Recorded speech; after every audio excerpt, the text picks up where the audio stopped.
All right, so with this part, you just start with the outer rectangle. Usually you work your way from easier to harder. Hey guys, quiet, look this way.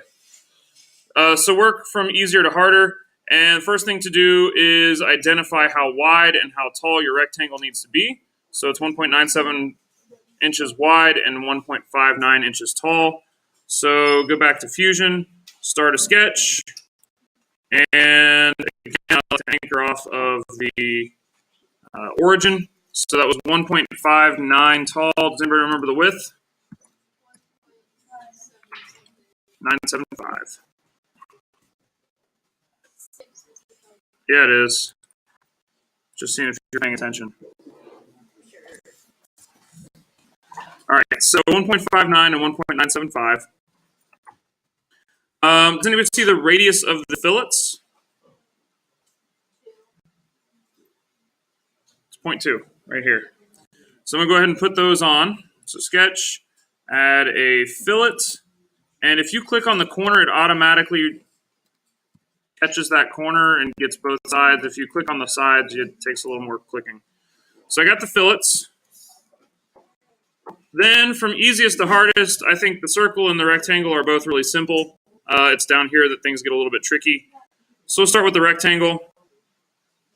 It's 0.58. And then the trick is figuring out if it's exactly square. That's hard to do. There's one more dimension drawing we can look at. It ends up being square, so just make it a 0.58 inch square.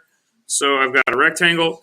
And a lot of you have been attaching to extra geometry. Whenever you're making something, try to be sure that you make it in an area where it's not going to be attached to anything. If you get it attached to stuff, then you got to delete constraints, and it's kind of a pain in the butt. 0.58. So now we've got to get it located. How far from this side is it? Do you see that? It's 0.58 wide, but how far from here to here? 0.2, right there. So dimension from here to here.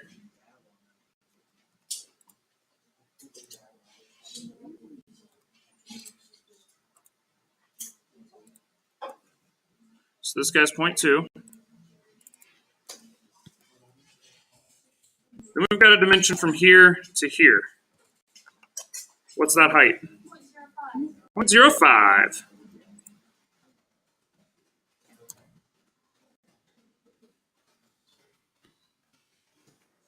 All right. Now, one thing, because this does have a lot of dimensions and a lot going on, it is valuable to try to pull your dimensions in and just kind of keep them from cluttering up the screen. So I've got the square done. Next up, the circle.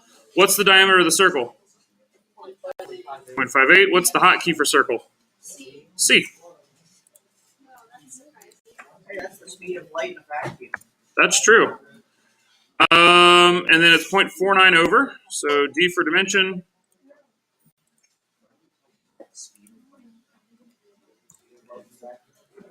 And 0.34 from the top.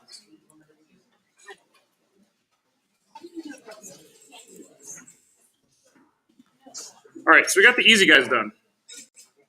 And we got to come down here for the trickier bits. To make the triangle, we're going to need the polygon tool. And it's easier just to do a circumcised. It really doesn't make any difference, but just pick one. And you got to pick how many sides. So we need 3. Hey guys, I'm not real fond of talking over you, so stop. Now, if you notice, it's trying to do really weird angles. And it's really, unless you get just the perfect sequence of clicks, that's going to be hard to get rid of. So just put a triangle on there somewhere. It doesn't matter where, just don't lock it to anything. And then we need to do some things to get this squared up. If you come over here to constraints in your sketch palette, you got this parallel constraint. I want the back edge to be parallel with the side, and that will square it up for you. The parallel constraint makes sure everything's nice and straight, and then it's 0.638 inches from the top to the bottom. So I'm going to dimension off of here, 0.638. And then I've got to get it located. It's 0.50 from the wall.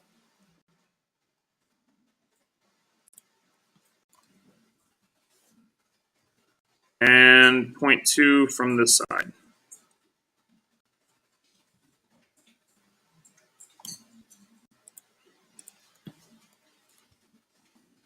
All right, so there's the triangle. And then the last is this crazy star. The star is kind of a tricky beast. There's really no way around it. It's just kind of a mess. And so the best way to look at it is actually the second drawing here. And I'm going to zoom in on it. With the star, it gives you the location of the center of the star, but it doesn't really, and you can see that up here as well. It gives you some information about these circles, but it doesn't necessarily just kind of give you a clear indicator of what it is and how to make this crazy shape. So what I'm going to do is start with a circle at this center. And if you notice, I've got a couple different circles. There's these construction lines for the inner circle, construction lines for the outer circle. So I'm going to do a 0.412 circle centered at this location. And so I'm going to get a circle. And that was 0.412. And then I'm going to get that dimensioned into place. So it's 0.363 from the bottom.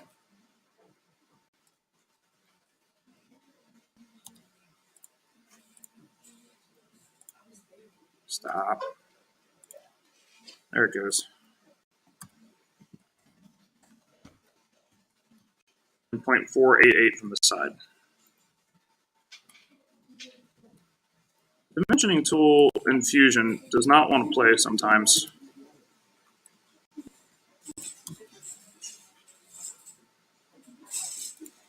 There we go. All right, so you get it into place.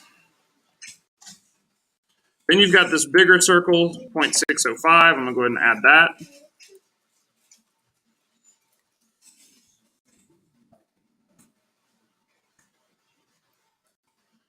If you notice, the points of this star go from the outer circle to the inner circle back to the outer circle.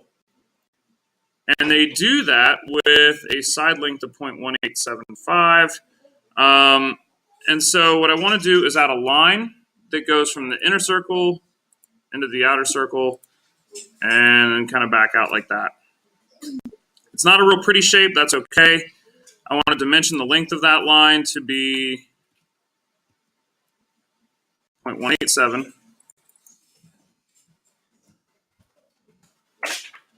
And then I want to dimension this one to be the same. 0.187. Unless I'm missing something. There we go. So now I've got these guys on here. They're going to automatically figure out how to make that space happen when they're connected. So they're already at the right angle. Now the trick is patterning them and not making a mess. And unfortunately, Fusion's probably going to have to make a mess. We'll clean it up. We're going to do a circular pattern of this guy and this guy around our center point. And if I remember right, there's 5 sets of them like that. And unfortunately, they don't link up perfectly when you use the dimensions that they give you. The dimensions are very close, but they're not perfect. If you want them to link up perfectly, you got to play with this a little bit. It's doable. I recommend just using the 0.187 and then coming back in here with the trim and clearing some crud out. I don't need this anymore. I don't need any of these little fellas or this guy or that guy. And as you trim this away, you should get one nice big space that is the shape of the star.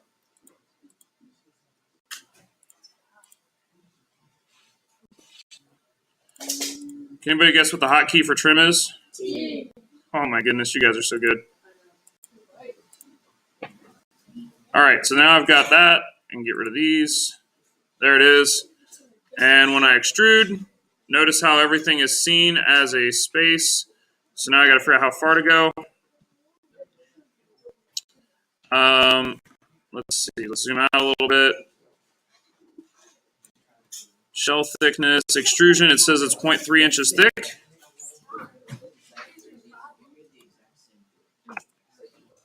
So now I've got the part made.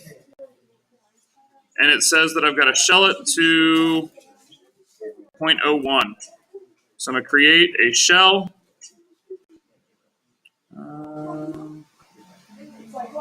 Or modify a shell, rather. And the distance